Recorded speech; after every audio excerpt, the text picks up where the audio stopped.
Hi, Mark. Sigok lang ko mag-kiss ng Hi,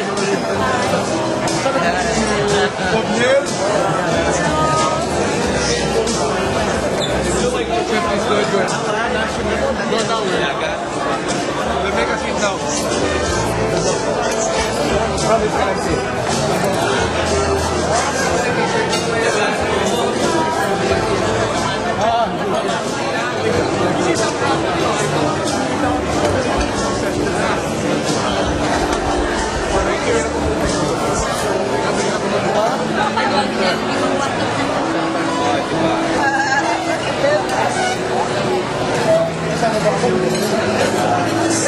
Sadya.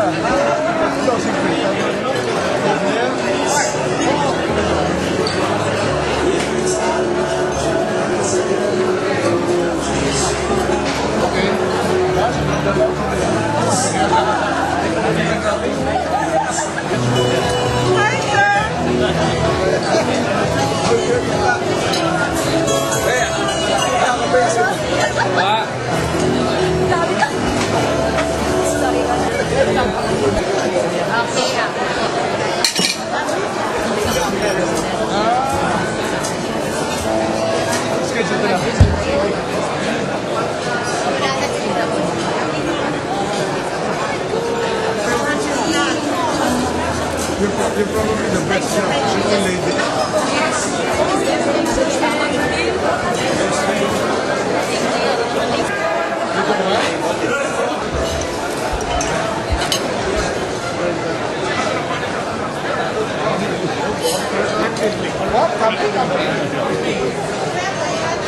There you go. Country, and as member of the Philippines, I'm also very proud and honored to be with you this noontime because you may not know it, but I do recognize that you are all subversives. You are all rebels. And you might ask, why do I say that?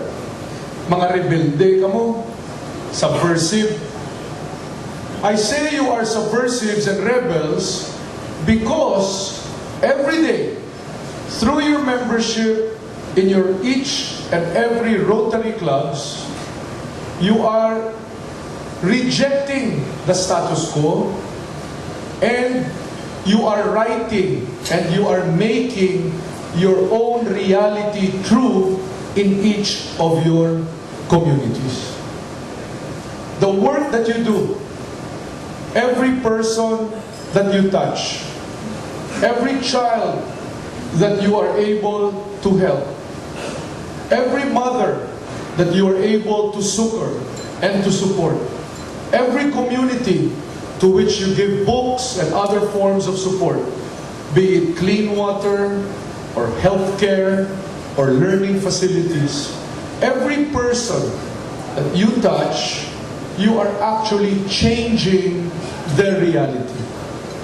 How easy it is. How easy it is to simply accept, to simply say, well, that's life. They are poor. Kawawa naman. But do nothing else. That is the path of least resistance. That is the path that so many of our countrymen have chosen. And yet you, as members of the Rotary clubs to which you belong, have said no. I will think of something and of someone other than myself. I will give importance to someone other than a member of my family. I will reach out and touch the life of someone that I don't even know. And in so doing, you are in fact rebelling against the status quo and saying, I want to make change happen. And that is why I say you are all rebels. It is a good kind of being a rebel. It is a rebellion that says, we will not accept default destiny. We do not accept iginuhit na sa tadhana. Instead, we will write our own history. We will make our own reality. We do not accept that these are the cards that the fates have dealt us. We will take what the fates have given us and we will make something of it, and we will, in fact, make life better for our communities. So, congratulations to all of you.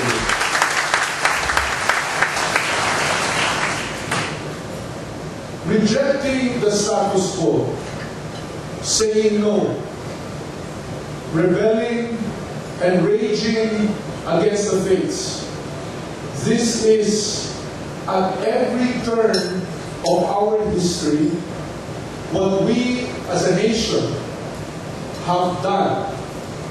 We did it Spanish times, we did it Japanese times, we did it when we took our democracy and our liberty and established our republic in 1946.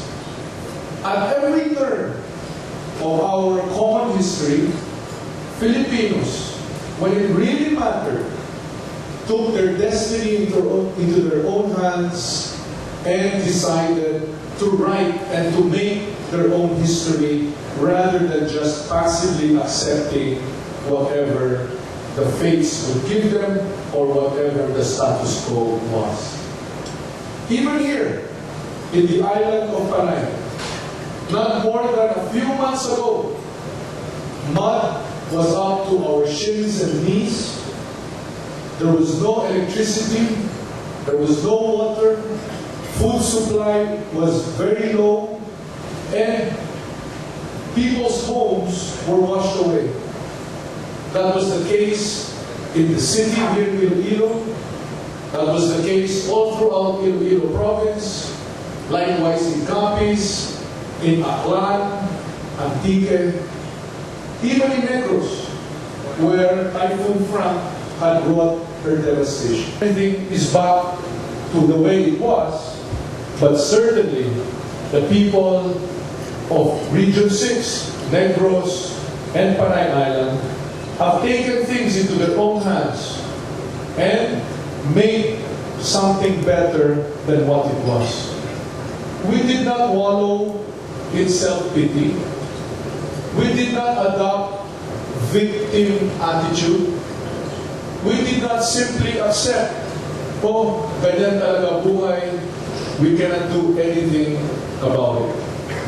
Even as recently as a few months ago, up to today, Filipinos took what life and the fates gave them and made something happen, made something better, thought of something bigger than themselves, thought of unselfish thoughts so that they could be a positive force for good in each of their communities. I remember the early days of that industry because I came upon them in the year 2000 when I was DTI. At that time, there was no IT, there was no BPO. But I knew, because the world was in a semi-recession at that time, I knew that we had to create jobs here in our country for the graduating classes that would year in and year out come out of our education sector. All we had at that time was the bandwidth, the pipes that connected our country with the rest of the world. We had 3 operations at that time. One was America Online, AOL, another was Microsoft, and the third was Procter & Gamble. And they were being very, very secretive about BPO because it was in their mind a competitive secret. They did not want the world to know that they had found a place with an educated population that was English competent and that had an affinity for Western culture. They did not want their competitors to know that they had found a place a gold mine, a modern gold mine, such as where